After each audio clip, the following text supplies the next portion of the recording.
is. Bachelor in his early 40s wishes to meet up with young woman of cultured, refined background. Object matrimony. Address, box 122. Well, that's a good sincere ad, all right, Andy. But the thing I don't understand is, if you was really interested in getting married, why'd you have to take out an ad in the classified? Well, I tell you, Amos, I got a good banjo that way once. You Andy Brown of people having to advertise for a gal. Well, what you mean? Well, that's just like Idaho advertising for potatoes. Well, Amos, the kind of gals I've been going around with ain't the kind of gals you want to spend the rest of your life with. I really want to settle down. I'm tired of being a bon vivant. You see, Amos, for years now, I see you having a happy married life with Ruby, kids, and everything. And, well, I thought maybe I could have the same thing. Well, Andy, actual, I think it's the only kind of life. And I know that if you find a gal like Ruby, you'll be just as happy as I am. Yeah, it's the only kind of life for me. To come home and find my wife waiting for me after a long, hard day. Long, hard day of what, Andy? Well, that depends on what kind of job she got. Well, all I can say is I hope she finds a gal, Andy. Yeah, well, I think I'll get on over to the lodge hall. I told Lightning to go down to the post office and see if there's anything in that box yet. He ought to be back by now. Okay, Andy. And remember, if you find a gal, I'm going to be the best man. Check.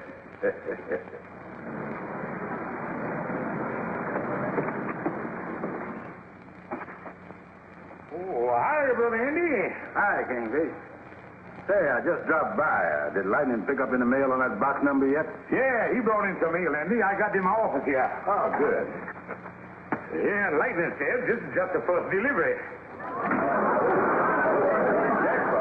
Yeah, they're really panting for you, son. I never knowed there was this many legible gals floating around. Oh, Andy, you got enough there to start 40 harems plus a gal softball team. Well, if I'm going to read all these things, now's as good a time to start as any. Help me, will you, Kingfish? Might as well give him the once over here, son. Yeah. I'll tell you, boy.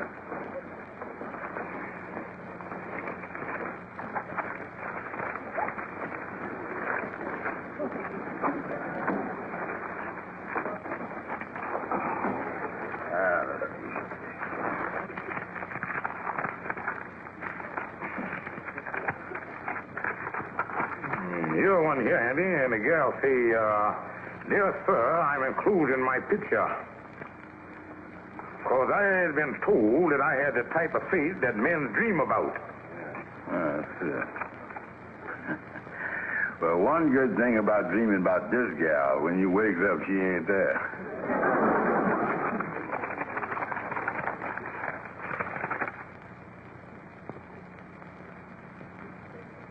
You know, of all the letters I've read here, this is the first one that really seems like the gal is on the level and straight from the shoulder. You think you run into something there, huh? Yeah, listen to this part. I am interested in matrimony with the right man. All I want is real affection and companionship. You will probably hear from girls more prettier than I am, but none that is more sincere and wanting to make a happy home for the right man. Here's a picture.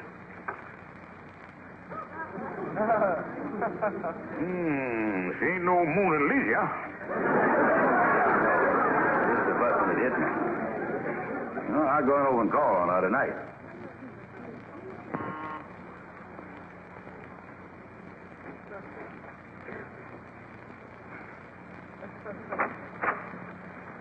How do you do?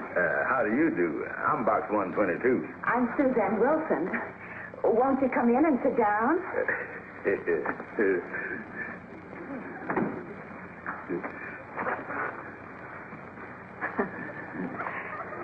You know, I don't even know your name. Oh, Andrew Brown. Andrew Hogg Brown. Well, I'll just call you Andy. Yeah, well, they ain't called me Hogg in 20 years now.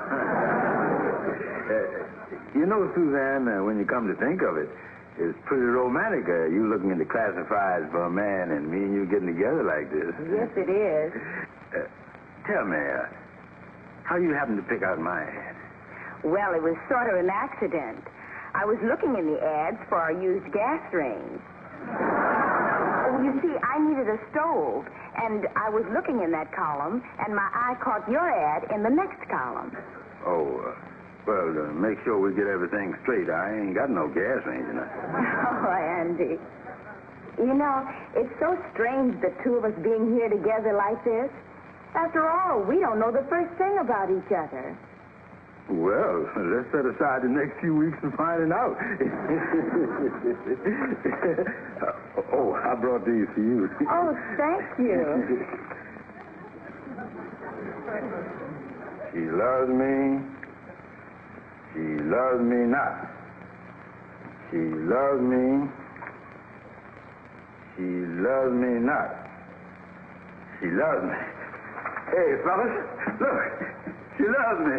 Well, Andy, according to Mother Nature, you ain't got nothing to worry about. Yeah, I'm crazy about her, Kingfish. Well, Andy, I gotta say one thing. This is the first time I can ever remember you falling in love with a gal that didn't have no money. Yeah, well, she's flat as a pancake, all right, but money ain't the important thing in this romance. I'm going over tonight. And boy, I sure hope she accepts me. Well, Andy, don't worry about it. If she turn you down, remember, you got 3 sacks on open mail over in the office.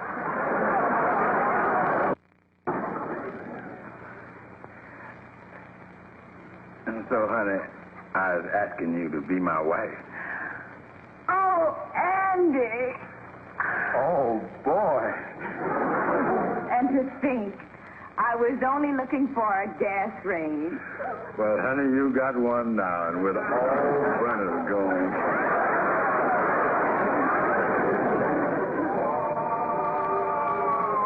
He's a jolly good fellow, for he's a jolly good fellow, for he's a jolly good fellow.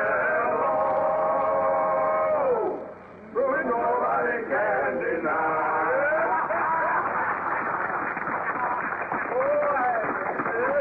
Well, gentlemen, at this stage of the proceedings, I think it would be in order to have a little speech from the man of the hour, Andrew H. Brown. Well, fellas, you're kind of rushing things with this bachelor dinner here. Because, as you know, the wedding date ain't for another month yet. Well, we just trying to give you time to get your trousseau. But seriously, fellas, I am the happiest man in the world. And on behalf of me and my bride-to-be, Suzanne Wilson... What's the matter, Brother Thompson? Well, nothing. Nothing at all. Well, like I was saying, in the world, and one of the luckiest. Yeah, I was the happiest man in the world. And one of the luckiest. Yeah, I was the happiest man in the world. And on behalf of my bride-to-be, whom I think is above reproach, I can say once again that I think I was the happiest man in the world. There's an undercurrent here that's upsetting the groom. And what's being whispered about, I think, should be brought out in the open. It's nothing, Kingfish. Really nothing. Well, if it ain't nothing, what is it? Well, I'd rather tell Andy in private. Will you step in here a minute, please, Andy?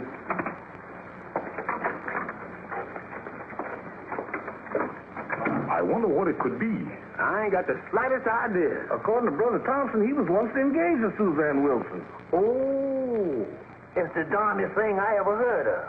I sure wish I knew what this was all about. Well, whatever it is, if Andy's got to know, it's better for him to know now.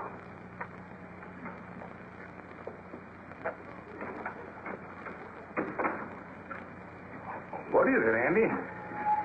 Boys, I don't know how to say this, but Brother Thompson here just gave me some shocking information that may throw a monkey wrench into the whole nuptial. Well, what is it, Andy? Suzanne Wilson, my bride-to-be, needs $375 worth of dental work.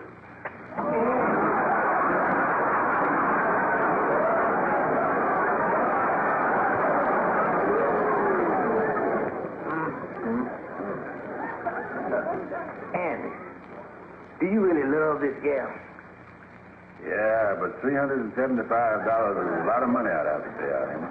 Well, you see, there ain't no doubt about her needing the dental work, Andy. No, Kingfish.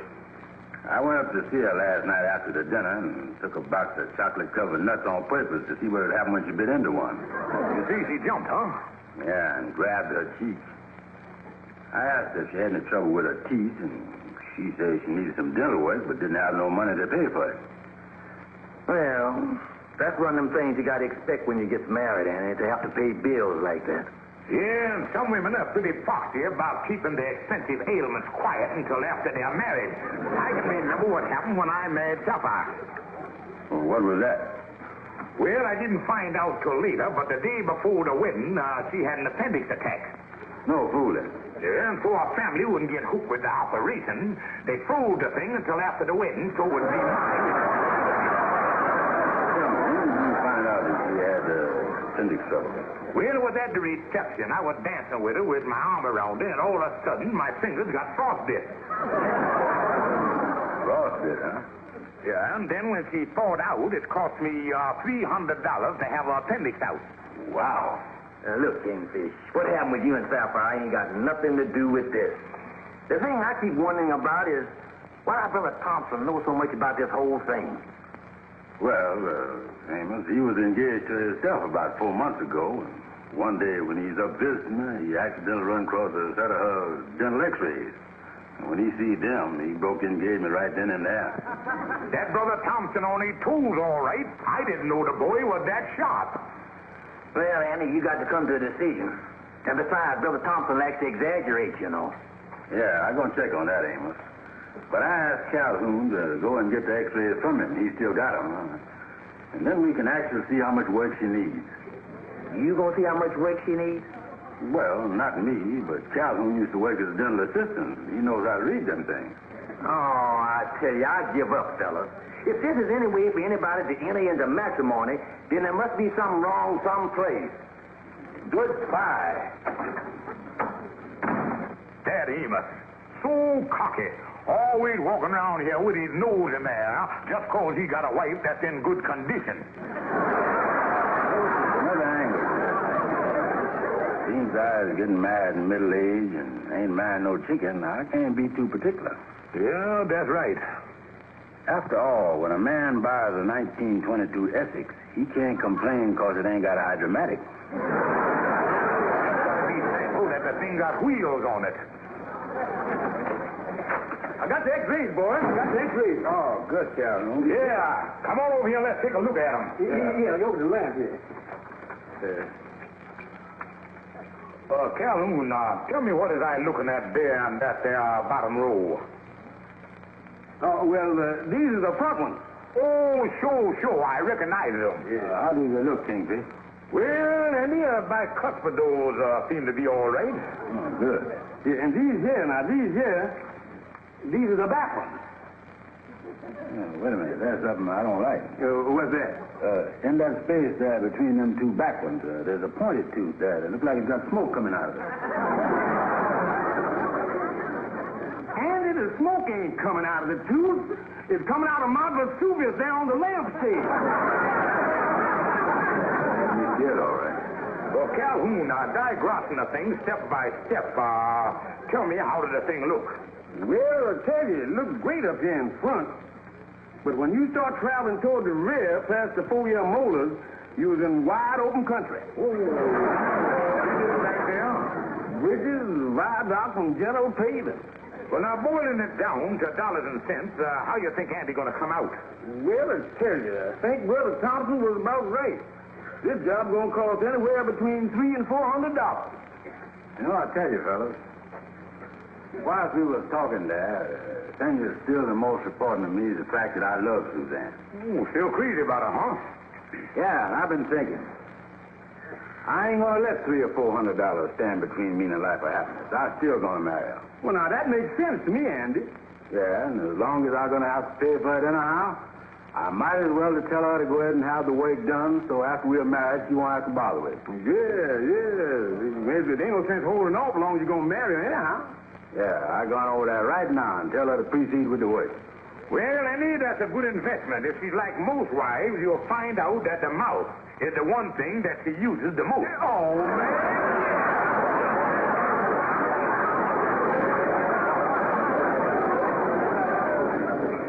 Yes, Miss Wilson. That can all be done. It'll take about 3 weeks with our appointments every day. Well, that'll be quite all right with me. Just hold the phone while I look at my appointment book. Can you start tomorrow at 2 o'clock? That'll be perfect. Thank you very much, Dr. Wilkins. Goodbye. 330, 340, 360. Well, I want to thank you very much, Mr. Brown. Would you make a receipt, please? Well, thanks for doing such a good job on my fiancée. I understand you and Miss Wilson are getting married next week. That's right. As a matter of fact, I'm having my second bachelor dinner tonight. Second bachelor dinner? Second? Yeah, well, you see, the first one ended up on a bad note, so the large brothers have given me another one. Well, I certainly want to wish you every happiness in the world, Mr. Brown. Thank you. And here's your receipt, Mr. Brown. And thank you. Thanks. Well, good day. Good day.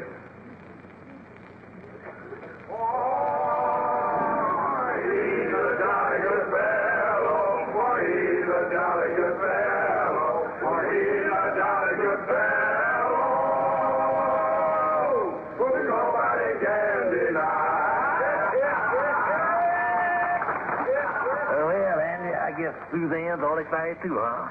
Yeah, I guess so. I ain't seen her in the last couple of days. She says she's busy getting that trousseau together and everything. Oh, yeah. That takes a lot of time, all right. Yeah. Well, Brother Andy, since you didn't get a chance to finish your speech at the last dinner on account of Brother Thompson dropping that bombshell, I think we should have a few words from you now. Gentlemen, there's an old saying that goes, all's well that ends well. And I was happy to say that everything's looking great. I was looking forward to being a happy married man and spending the rest of my life... Oh, Andy. Well, if it ain't my bride... Could I see you for a moment, Andy? Oh, why, certainly, honey. It sure was nice of you to drop by, honey. Well, I didn't want to interrupt. Oh, that's all right. Come right in. Oh, excuse me, but this must be your brother, huh? No, Andy. Oh, well, I'm so glad you come over, honey. He ain't your brother, huh? Yeah, well, how about you and your cousin sitting down here and enjoying the festivities? He's not my cousin, Andy. Yeah, well, he ain't your cousin, huh? Well, is I at least getting warm? Look, Andy, I came over here to tell you something. Yeah, well, what do you want to tell me, honey? Well, I can't tell you in front of all these people. Couldn't we step outside for a moment? Yeah, sure. Excuse me, fella. I tell you, boys, if anything go wrong here, this is the last bachelor dinner I'm paying for. Now, wait a minute, young fellas. Let's take it easy and not jump to no conclusions. Yeah, maybe that fellow's her father. Oh, if that fellow's her father, the kingfish is my sister. Well, the only thing that I can think of is that... Andy, friend of my childhood, tell me what is it all about? Andy, don't tell me she's dumping you for him. Holy mackerel. I know there was something wrong when I see the way she smiled at him. And with my teeth. Where did he go? In the office, calling a taxi cab. Oh, Andy, I'm sure sorry to hear this. I wouldn't let him get away with it. This is the dirtiest trick any gal that ever played on me. I've had gals jilt me before, but not after this kind of an investment. Andy, it's an outrage. We ain't gonna let him get away with it. Come on, Cal. Now, wait a minute, fellas. Just a minute now. Yes, thank you very much. We're here in the interest of decency and justice. You done frauded my friend Brown here out of nearly $400. Andy, in the first place, I didn't ask you to send me to the dentist, That ain't got nothing to do with it. and I fully intended to marry you up until 2 days ago. That's right. Suzanne is an old sweetheart of mine. And we ran into each other the other day for the first time in 5 years. And, well, we fell in love all over again. That's the truth. Well, if you was going to marry her, you got to reimburse me for them choppers. Listen, I had nothing to do with this. What do you mean you had nothing to do with it? My friend Brown here paid for them teeth, and you going to marry the gal. You going to get the benefits and don't want to pay. Well, what about it? Well, it's just like a man filling up his gas tank and then having somebody steal the car. Well, I'm sorry, but I don't know anything about this dental work. No. Let me tell you something, Bud. You try to get away with this, and there's going to be trouble.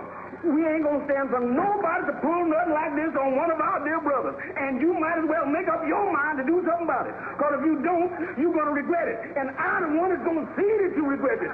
Furthermore,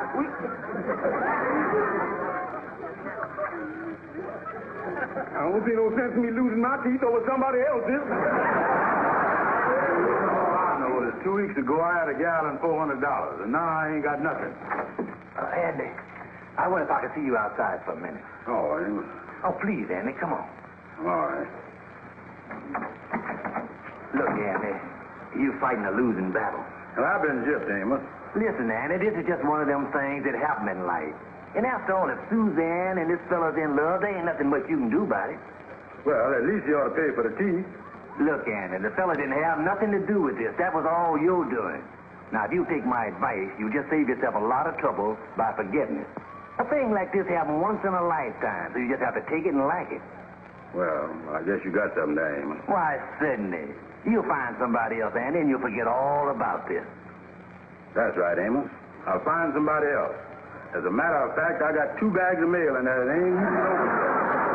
Plenty of gals in there that I could go for if you want to marry me. Sure, Andy, you'll find somebody else. Yeah, well, I better get everybody out that office and start digging again for my wife.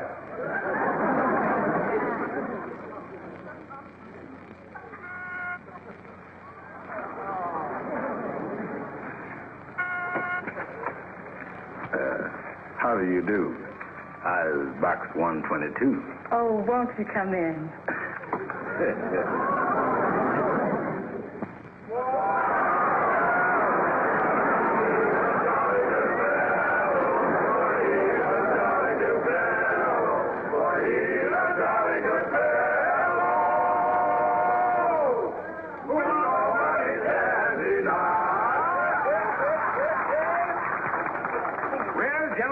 Gathered here for the third and I hope the final bachelor dinner for Andrew H. Brown. Yeah, because if I see another chicken croquette, I'm going to start to cackle. Can we have the usual speech, Andy? Yeah. Gentlemen, after all these years, I finally found the one gal in all the world for me. Has this gal got good teeth, Mr. Andy? Yeah, that's the one thing I made sure of, fellas. One time when she was yawning, I done counted them, all 32 of them. They're perfect. They ain't a filling in them or inlay. Yes, sir. I think I hit the jackpot this time. And fellas, I want to thank you for this bachelor dinner you've given me. And I want you to know that I was the happiest man in the world. And,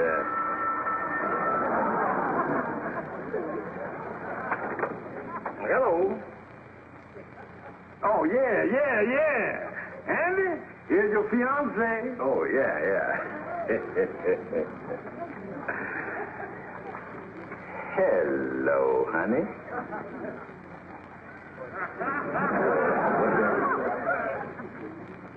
Is I got $600. For what? Wait a minute, honey. Tell me slow. What is it that you done dropped out of your mouth onto the floor and broke?